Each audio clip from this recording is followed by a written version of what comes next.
মন্ত্রী মশাই, সকাল সকাল আপনারা তো মুখ ভারী কেন? আরে আর বলিস না, আগে রাজসভায় অনেকেই ছিল যারা আমার হয়ে কথা বলতো, কিন্তু ইদানিং সবাই কেমন বদলে গেছে। সবাই গোপালের, তাই তো? একদমই তাই। আর না বললেও কেউ গোপালের বিরুদ্ধে কথা বলে না।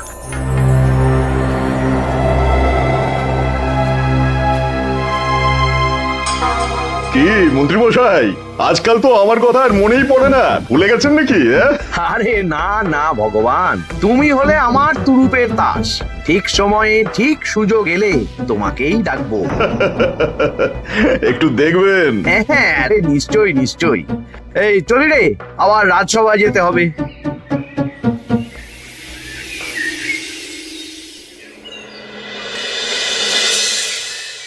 আচ্ছা, তোমরা বলো তো, আমাদের রাজ্যের সার্বিক উন্নতির জন্য সবার আগে কি দরকার? মহারাজ, আমি বলবো। বলো গোপাল। সততা আর শিক্ষা, এই দুটো জিনিস মানুষের মধ্যে থাকলে রাজ্যের উন্নতি কেউ আটকাতে পারবে না মহারাজ।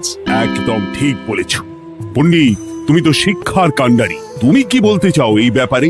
মানে কিভাবে শিক্ষার আরো উন্নতি করা যায়? মহারাজ, আমি তো মনে করি পুঁথিগত শিক্ষাই শুধু শিক্ষা নয়, মানুষের ভেতরে যে পূর্ণতা আছে সেটাকে ফুটিয়ে তোলার নামই হলো শিক্ষা। যেমন? কেউ যদি খেলতে ভালোবাসে সে খেলোয়াড় হবে, গান করতে ভালোবাসলে সে গায়ক বা গায়িকা হবে।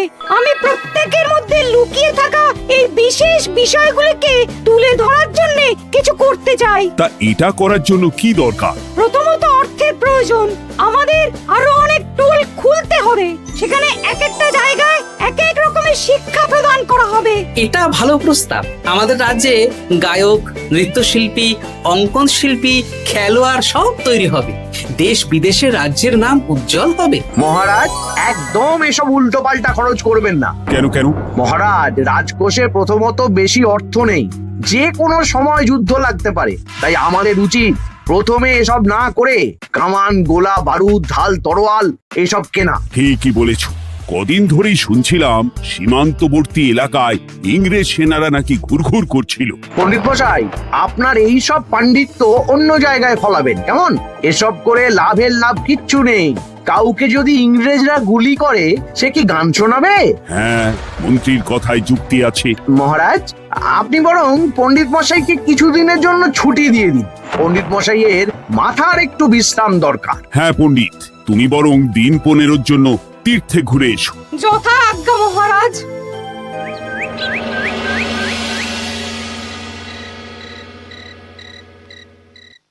শোনো ভগবান, সকালেই তুমি কাজের কথা বলছিলে, আমি এমন ছক কষেছি কালকে থেকেই তোমার জন্য একটা ভালো বেতনের কাজ জোগাড় করে দেব।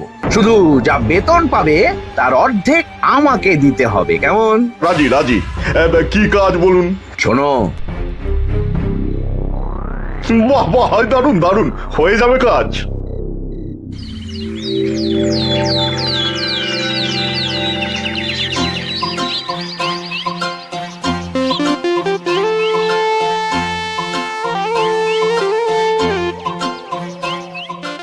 এই সকাল সকাল রাস্তায় ঘুরঘুর করছিস কেন? পড়াশুনো কি শিখেই তুলে দিয়েছিস? পণ্ডিত মশাই তীর্থে গেছেন, এখন আমাদের ছুটি। দুপুর বেলা ভাত, রাতের বেলা রুটি।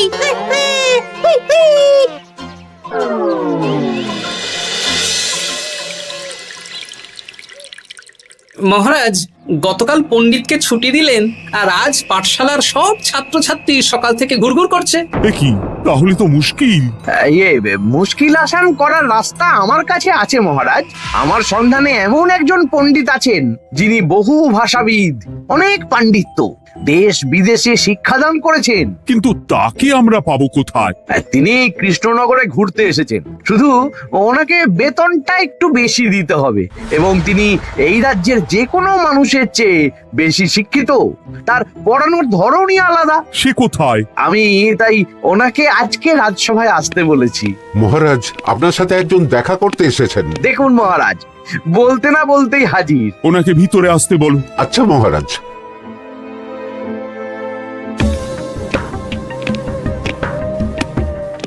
প্রণাম কৃষ্ণচন্দ্র, আমাকে আপনার মন্ত্রী ডেকেছেন, তাই এলাম। মন্ত্রীর সাথে কথা হয়েছে আমাদের রাজ্যের শিক্ষার উন্নতির ব্যাপারে। আমাদের মানে আপনি কি এই রাজ্যের? মানে এখন এই রাজ্যে আছি তো, তাই আমাদের রাজ্য বললাম। উনি সবাইকে আপন করে নেন। যাই হোক, তোমার শিক্ষার উন্নতির ব্যাপারে কি মতামত? মহারাজ, আমি এই রাজ্যের বিভিন্ন মোড়ের মাথায় টোল খুলতে চাই।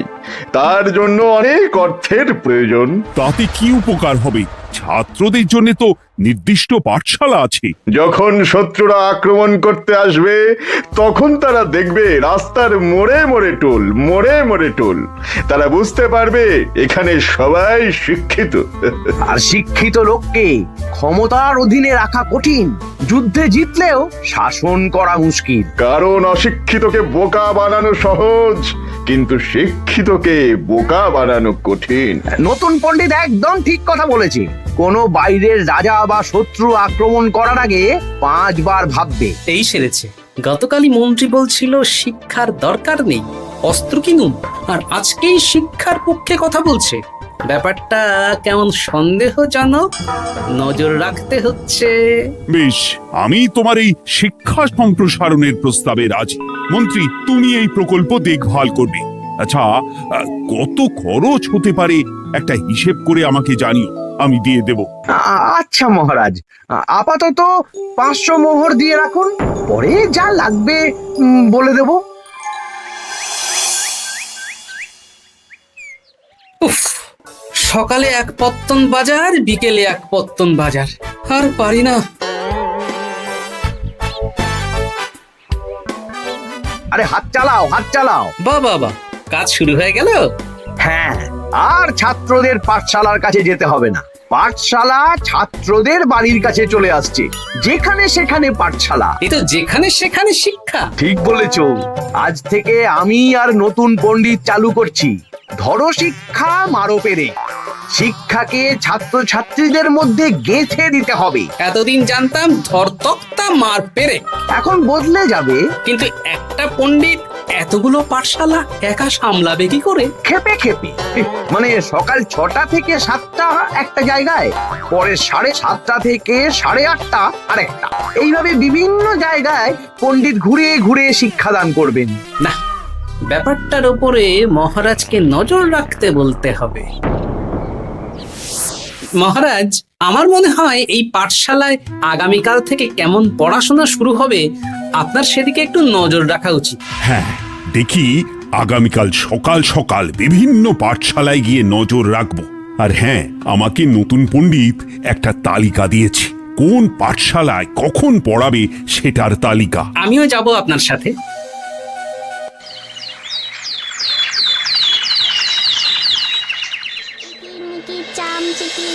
কাটা মজুমদার ধে এলো দামোদর, দামোদরের হাঁড়ি কুড়ি, দুয়ারে বসে চাল কুড়ি। দেখি কুটি, তোরা এই কিরমিকির খেলছিস? নতুন পণ্ডিত কোথায়? উনি তো এই মাত্র দক্ষিণের পাঠশালায় গেলেন। ন্যাপলা আর গুলটে আজ থেকে ওখানেই গেছে। ওদের দুজনের বাড়ি কাছাকাছি তো, তাই। আচ্ছা চলো তো গোপাল, দক্ষিণেই গিয়ে দেখি।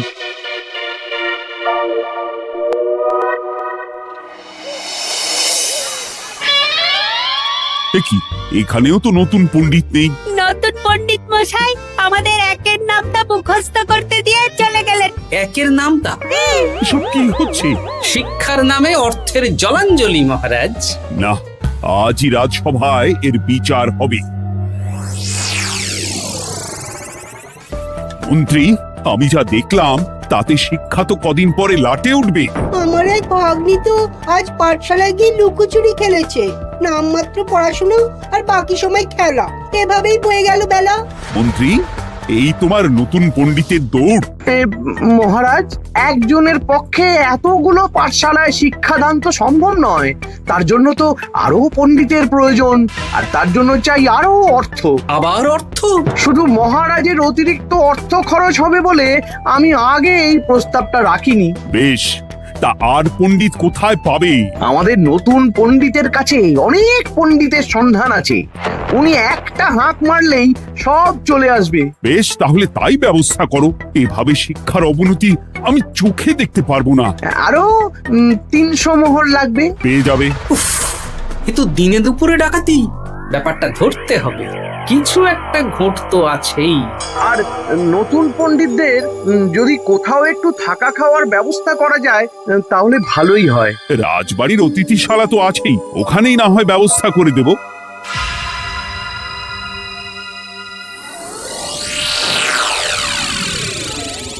শোন বটা ঘটা আর কেলে পচা, তোদের এইবার এই ভগবানের মতন শিক্ষাদান করতে হবে। আরে আমি তো শিক্ষা বানানই জানি না। সে না জানলেও হবে, শুধু দাড়ি গোফ লাগিয়ে নকল পণ্ডিত সেজে কালকে থেকে পাঠশালায় যেতে হবে। কাকে কোথায় যেতে হবে সব আমি বুঝিয়ে দেব। আচ্ছা,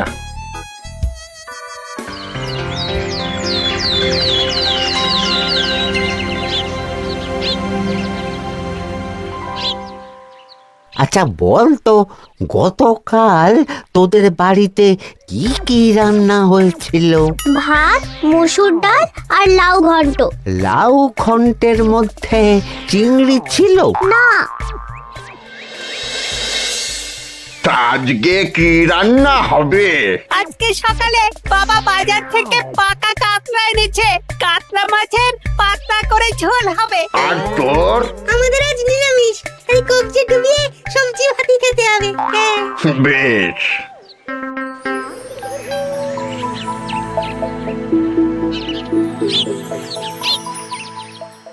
বল, আজকে তোরা কি কি শিখলি? আমি লাউ ঘন্ট। আমি সবজি ভাত। আমি কাতলা মাছ। কি বলছিস কি? আজকে তো পাঠশালায় এই সব আলোচনাই হয়েছে। এবারে ব্যাপারটা একেবারে সহ্য সীমার বাইরে চলে যাচ্ছে। দাদু, আমাদের আগের পণ্ডিত মশাই ভালো ছিলেন। উনি কোথায় চলে গেলেন? মন্ত্রী মশাই ছলে বলে কৌশলে ওনাকে তীর্থে পাঠিয়েছেন।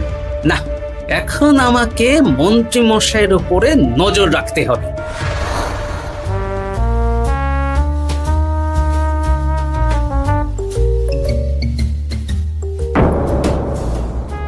পাঠশালায় পড়ানোর ব্যাপার তো বিকেলেই মিটে গেছে। রাজবাড়ির অতিথিশালায় না গিয়ে নতুন পণ্ডিত মশাইরা এদিকে আবার কোথায় যাচ্ছেন? সাথে মন্ত্রীও আছেন, ব্যাপারটা নজর রাখতে হবে।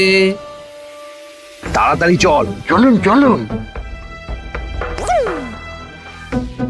এদিকে তো বটা ঘটার বাড়ি, এদিকে মন্ত্রী মশাই কোথায় যাচ্ছেন?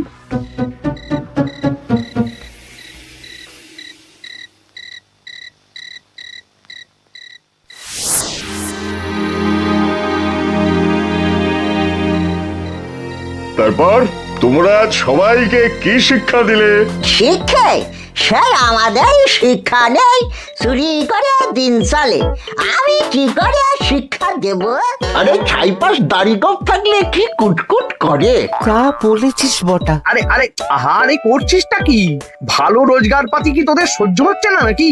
ভগবানকে দেখ, সেই কবে থেকে দাড়ি গোঁফ লাগিয়ে পণ্ডিত মশাই সেজে আছেন। আমারও প্রথম দিন একটু সমস্যা হচ্ছিল, এখন সামলে নিয়েছি। আর আমাদের এই সব আলোচনা একদম করা উচিত না। বলছি মন্ত্রীমশাই, আমি কি শুধু এই পাঠশালাতেই পণ্ডিতের অভিনয় করব, নাকি রাজসভায় বসার সুযোগও পাবো? কালকেই এই ব্যাপারটা দেখছি। আগে তোমাকে রাজসভায় ঢোকাবো, তারপর এক এক করে বটা ঘটা কেলে পচা সব আমার দলের লোককে রাজসভায় ঢুকিয়ে নেব। আর রাজসভার বাকি সদস্যদের ফাঁকা করে দেবেন। একদম তাই। মহারাজ সহজ সরল মানুষ, এটাই একটা বড় সুবিধা। আচ্ছা, এই ব্যাপার। ঠিক আছে, আমি কদিন পরে ঠিক সময়ে একদম হাটে হাড়ি ভাঙবো।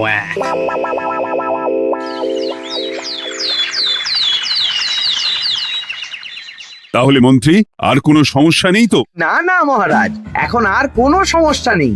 দেখবেন এই ধরো শিক্ষা মারপের এক প্রকল্পের নাম চারিদিকে ছড়িয়ে পড়বে। আমার তো মনে হয় একটু পাঠশালাতে বিজ্ঞান নিয়েও আলোচনা করা উচিত। হবে হবে, সব হবে। এখনো সব বাচ্চারা অজ্ঞান হয়ে আছে। আগে শিক্ষায় জ্ঞান ফিরুক, তারপরে না হয় বিজ্ঞান নিয়ে আলোচনা করবে। বিজ্ঞানী তো প্রস্তাবটা খারাপ রাখেনি। তুমি কি বেশি বোঝো? তাহলে তুমিই তো বিজ্ঞান শেখাতে পারো। আমি কবিরাজি শিক্ষা দান করতে পারবো। তোমার কবিরাজি শিখতে কেউ রাজি নয়, চুপ থাকো। আহ, দেখাই যাক না বাচ্চারা কেমন শিক্ষা লাভ করে। মহারাজ, বলছি কি, আমাদের পণ্ডিতের আসনটা তো ফাঁকাই পড়ে আছে। এখন যখন নতুন পণ্ডিত এসেই গেছেন, তাহলে ওই জায়গায় ওই তো বসতে পারে। কিন্তু পণ্ডিত তো তীর্থে গেছে, অবশ্য কদিন পরেই ফিরে আসবে। ও আসুক, তারপর না হয় আলোচনা করে একটা সিদ্ধান্ত নেব।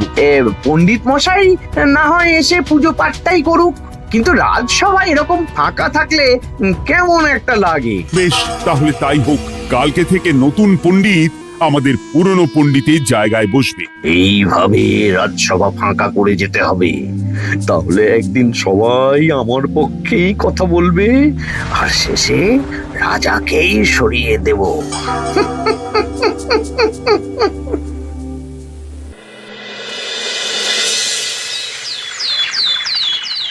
মহারাজ, সর্বনাশ হচ্ছে চারিদিকে। চলুন চলুন, আমি পুরো বিষয়টা ধরে ফেলেছি। কি ধরে ফেলেছো? শিক্ষার নামে ষড়যন্ত্র চলছে মহারাজ। রাজসভায় চলুন, সব বলছি। আচ্ছা আচ্ছা, আসছি। হ্যাঁ বলো গোপাল, তুমি কি বলছিলে শিক্ষার নামে ষড়যন্ত্র নাকি? মানে গোপাল মস্করা করছে নাকি? রাজ্যে দারুণ শিক্ষাদান চলছে। মহারাজ, আমি দেখে ফেলেছি আমাদের নতুন পণ্ডিত আসলে কোনো পণ্ডিত নন। ইনি আপনাকে, আমাদের সবাইকে বোকা বানাচ্ছেন। তাই না? ডাকো দেখি নতুন পণ্ডিতকে। এই তো মহারাজ, আমি চলে এসেছি। এই তো, ইনিই বদমাশি করছেন, শিক্ষার্থীদের ভবিষ্যৎ নিয়ে খেলছে। এই বল, আসল কথাটা বল। কি বলবো, এসব ভাড়ামো বন্ধ করো গোপাল। না বললে আমি কিন্তু ধুতি খুলে দেব। এই এই আরে কি হচ্ছেটা কি? এই এই এই এই সরো তো, সরো সরো। ব্রুম, ব্রুম, ব্রুম, কি হলো? কি হলো? ব্রুম, ব্রুম, জব, ব্রুম। এই সেরেছে। গোপাল এসব কি বলছে? বলুন। ভুল বকছে কেন? ব্রুম, ব্রুম, গোপাল, তোমার কি হলো গো? কি বলছো তুমি? আমার কাছ হয়ন। বৈদ্য, তুমি একটু দেখো তো গোপাল ঠিক আছে তো? এই যে নতুন পণ্ডিত, তুমি তো অনেক ভাষা জানো, তুমি বুঝতে পারছো? মহারাজ, আমি দেখছি গোপালের মনে হয় বিশ্রামের প্রয়োজন। এই এই, তোমরা কয়েকজন মিলে গোপালকে রাজবাড়ির অন্দর মহলে নিয়ে চলো। চলুন, আমি যাচ্ছি। ওহো, গোপালের কি হলো? মাথায় লেগে গেল? ভাষা চলে গেল? সব এই নতুন পণ্ডিতের জন্য।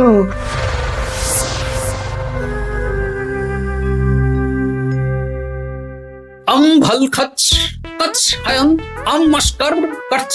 মহারাজ, আমার মনে হচ্ছে গোপালের বাইরে থেকে কিছু হয়নি, ভিতর থেকে কিছু হয়েছে। ব্রুম, নারী স্পন্দন, হৃদস্পন্দন সব ঠিক আছে। আমার বড় যাব ভ্রম। কিন্তু গোপাল কি ভাষা বলছে বোঝা যাচ্ছে না। নতুন পণ্ডিত, একবার চেষ্টা করে দেখো না। আমার কাছে হয় না। এসব তো আমি কিছুই বুঝতে পারছি না মহারাজ। আপনি যে এত দেশ বিদেশে ঘুরেছেন, আপনি বুঝতে পারছেন না? এ আমার এখতিয়ারের বাইরে। তোমার বাকি পণ্ডিতদের নিয়ে আসো তো, যারা পাঠশালায় পড়ায়। আমি বুঝতে পারছি না, বটা ঘটা কেলে পচা কি বুঝবে? আমার বড় যাব ভ্রম। চপ করো ঘট, নল খাবো মরব। কিছুই তো বুঝতে পারছি না। রাজসভায় কাউকে না দেখতে পেয়ে এখানে এলাম। ওই তো আমাদের পুরনো পণ্ডিত চলে এসেছে। শুনলাম গোপালের নাকি কি হয়েছে। এই পণ্ডিত, তুমি দেখো তো গোপালের নতুন ভাষা উদ্ধার করতে পারো কিনা। কি গোপাল, তুমি কি ভাষায় কথা বলছো? আমার মতর ভাষ কত বলো। ওই দেখো আবার কি সব বলছে। আমো বছর তো পড়ছো, সবার সাথে মস্করা করছো। তম ঠক ধরছ। হ্যাঁ, এই পণ্ডিত, এটা কি ভাষা? ঘাবড়াবেন না মহারাজ, এটা পাতি বাংলা ভাষা। বাংলা ভাষা? গোপাল শুধু আকার ইকার উকার আর বেশিরভাগ স্বরবর্ণ বাদ দিয়ে কথা বলছে। মানে গোপাল তম কছ কছ বলো। আমার নাম গোপাল ভর। মহারাজ, গোপাল বলল আমার নাম গোপাল ভর। আমা অত বকন মহারাজ। এর মধ্যে আকার ইকার উকার এসব বসিয়ে দেখুন তো কি হয়। আমার নাম গোপাল ভাঁড়। আমার নাম গোপাল ভাঁড়। অম অত, আমি অত, বকা বোকা, ন নই মহারাজ। মহারাজ আমি অত বোকা নই মহারাজ। এই তো সুন্দর ধরে ফেলেছেন। কি কেমন দিলাম? দেখলে আমাদের রাজ্যে মন্ত্রী ধরে আনা পণ্ডিতের পাণ্ডিত্য। সব এক একটা গাধা।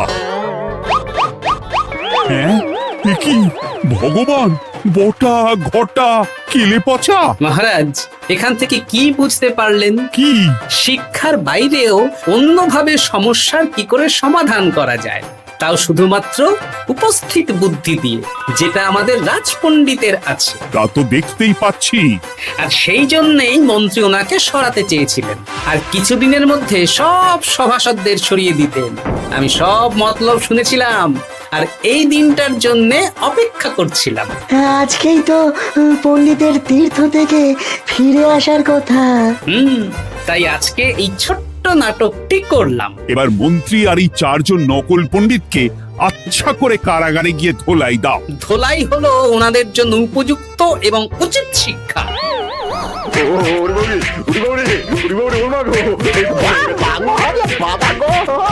ভুল হয়ে গেছে গো।